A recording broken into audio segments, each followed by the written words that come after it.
ఓం శ్రీ గురుభ్యో నమః. ఓం నారాయణాయ విద్మహే వాసుదేవాయ ధీమహి తన్నో విష్ణు ప్రచోదయాత్. మనకు గత ఏడాది నవంబర్ 28 నుంచి శుక్రమోఢ్యమి ప్రారంభమైంది. ఈ కారణంగా ఎలాంటి శుభకార్యాలు కూడా జరపడానికి వీలు లేకుండా పోయింది. సాధారణంగా వేదాంగ జ్యోతిష శాస్త్ర ప్రకారం శుక్రుడు శుభకార్యాలకు ప్రీతిగా వివాహం, దాంపత్య సౌఖ్యం, గృహ సౌఖ్యం, ఐశ్వర్య ప్రాప్తికి ప్రధాన కారక గ్రహం శుక్రగ్రహం. అందుకే ఎవరైనా ఉన్నతగా ఎదిగే వారికి అరే వీరికి శుక్ర మహర్దశ జరుగుతుంది అని మనము అంటుంటాము. ఈ మాట మనం నిత్యకృత్యంలో వింటూనే ఉంటుంటాము. శుక్రుడు సూర్యునికి అత్యంత సమీపంలో ఉండే ఒక గ్రహం. అందుకే అప్పుడప్పుడు అస్తమయ స్థితిలోకి వెళ్తుంటాడు. అప్పుడు మనకు మౌఢ్యం అనేది ఏర్పడుతూ ఉంటుంది. ఇలా మౌఢ్యమి ఉన్న సమయంలో వివాహాలు, గృహప్రవేశాలు, శంకుస్థాపనలు, నూతన పనులు ప్రారంభాలు చేసుకోవడం వంటివి ఎలాంటి శుభకార్యాలు కూడా నిర్వహించే అవకాశం ఉండదు. దీనికి ముహూర్తాలు లేని కారణంగా చెబుతూ ఉంటారు. ఎందుకంటే ఈ మౌఢ్యమి ఉన్న సమయంలో పనులు చేపడితే సానుకూలత ఉండదని చెప్పి ధర్మశాస్త్రాలు మనకు చెబుతున్నాయి. అలాగే ఈ శుక్రమౌఢ్యమి ఈ ఏడాది ఫిబ్రవరి 17వ తేదీ మంగళవారంతో పూర్తవుతుంది.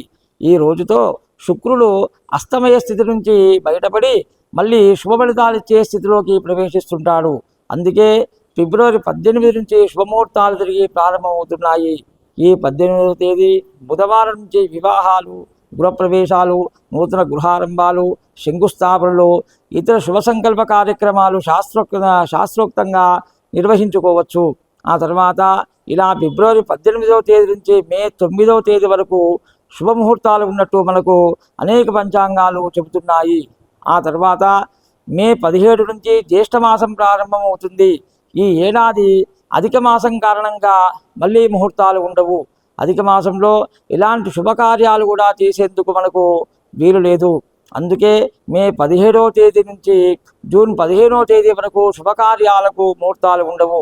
ఆ తర్వాత జూన్ 16 మంగళవారం నుంచి నిజజ్యేష్ఠ మాసం ప్రారంభమవుతుంది. ఆ సమయంలో ముహూర్తాలు ఉన్నాయి. జూన్లో ఉన్న ముహూర్తాలకు గురుబలం తోడుతుంది. కావున శుభకార్యాలు నిర్వహించుకోవచ్చు. మనం బయట తెలిపిన తేదీల్లో మీ నామ నక్షత్ర అనుసరించి పండితులతో శుభముహూర్తాలు నిర్వహించుకొని సుఖశాంతులతో ఉండాలని కోరుకుంటూ స్వస్తి.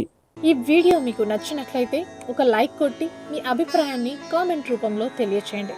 ఇలాంటి ఆధ్యాత్మిక వీడియోల కోసం జ్ఞాననిధి భక్తి ఛానల్ను సబ్స్క్రైబ్ చేసుకోండి. ధన్యవాదాలు.